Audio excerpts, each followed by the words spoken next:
Hello everyone, আসসালামু আলাইকুম। কি অবস্থা সবার, কেমন আছেন? আমি জানি আপনারা কেউ ভালো নেই, আসলে আমি নিজেও ভালো নেই। দেশের এরকম পরিস্থিতিতে ভালো থাকার কথাও না। আমাদের পানের শহর ফেনী ভালো নেই, শুধু ফেনী বলবো না, ফেনী, নোয়াখালী, কুমিল্লা, ফুলগাজী সবগুলাতে বন্যায় এত পরিমাণ পানি উঠছে, সব বাড়িঘর সব ডুবে গেছে। মানুষ আসলে এই সময় কোথায় যাবে, কোথায় আশ্রয় নিবে, মানুষ একদম দিশেহারা হয়ে গেছে। সব বাড়িঘর ডুবে একদম একাকার হয়ে গেছে। আসলে আমারও মনটা খুবই খারাপ। কিছুদিন পর পর দেশের এরকম পরিস্থিতি, কিছুদিন আগে কোটা আন্দোলন নিয়ে পুরা দেশ তছনছ হয়ে গেছে। এখন আবার বন্যায় সব মানুষের বাড়ি ঘর, মানুষের জীবন পর্যন্ত এখন বাঁচাইতে মানুষের কষ্ট হয়ে যাইতেছে। আসলে মানুষ এখন দিশেহারা যে কোথায় যাবে, কোথায় একটু আশ্রয় পাবে।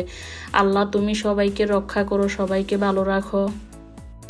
বাড়িতে ফোন দিছি, আব্বু আম্মুর সাথে কথা বলছি। আব্বু আম্মু বলতেছে যে পুরা আমাদের একদম ঘরের উঠানে পর্যন্ত পানি চলিয়ে এসছে, এবং কি আমাদের যে সিঁড়ির রুমে পর্যন্ত পানি ঢুকে গেছে। তো এইখান দিয়ে আবার আমার শাশুড়ির কল দিছি, আমার শাশুড়ির কাছেও একই অবস্থা। যদিও আমার শাশুড়ি এখন ঢাকা আছে, কিছুটা নিরাপদ আশ্রয়ে আছে, কিন্তু আমার আব্বু আম্মু তো এখনও তারা বাড়িতে আছে।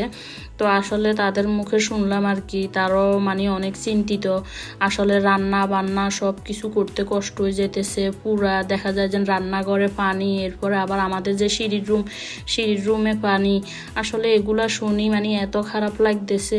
আমারও একটু শরীরটা খারাপ, তো তারপরেও বলতেছি যে না, আজকে আসলে কিছু কথা বলতে হবে।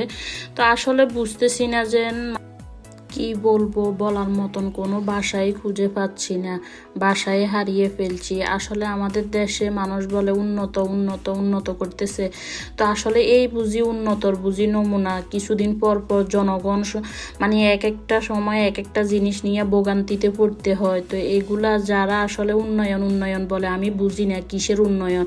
যেখানে মানুষের কোনো নিরাপত্তা নাই, যেখানে জনগণের কোনো নিরাপত্তা নাই, ওইখানে উন্নয়ন করে কি হবে? সোনাগাজী যে সুইচ গেট আছে বা মুড়িফজের সুইচ গেট, ওটা হচ্ছে আমাদের বাড়ির পাশে। তো আমি বিভিন্ন ফেসবুকে ভিডিওর মাধ্যমে দেখতেছি বা লাইভে দেখতেছি, পুরা সুইচ গেট খুলে দেওয়া হয়েছে। এরপরও পানির কোনো কমতি নেই, বারবার জোয়ার আসতেছে, জোয়ারের সাথে পানি আরও বাড়তেছে। পানির নামার কোনো নেই, যে পুরা সুইচ গেট খুলে দেওয়া হয়েছে, এরপরও পানি কমতেছে না।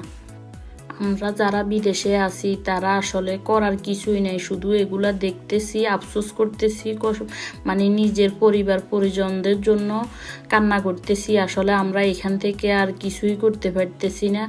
যারা আপনারা দেশে এই পরিস্থিতিতে আছেন তাদেরকে একটাই কথা বলবো, সাবধানে থাকবেন। কারণ এখন চতুর্দিকে পানি উঠার কারণে বিভিন্ন রকমের দেখা যায় যে জন্তু বা জীবের সাপ দেখা যায় যে এখন প্রবেশ করতেছে। তো আপনারা একটু সাবধানে থাকবেন, আর ছোটোখাটো বাচ্চাদেরকে একটু সাবধানে রাখবেন, নিজেরও একটু সাবধানে থাকবেন। আসলে কি বলবো, কোনো কিছু বলার ভাষা নেই। যে যার জায়গা থেকে সাবধানে থাকবেন এবং কি নিরাপদ আশ্রয়ে চলে যাবেন।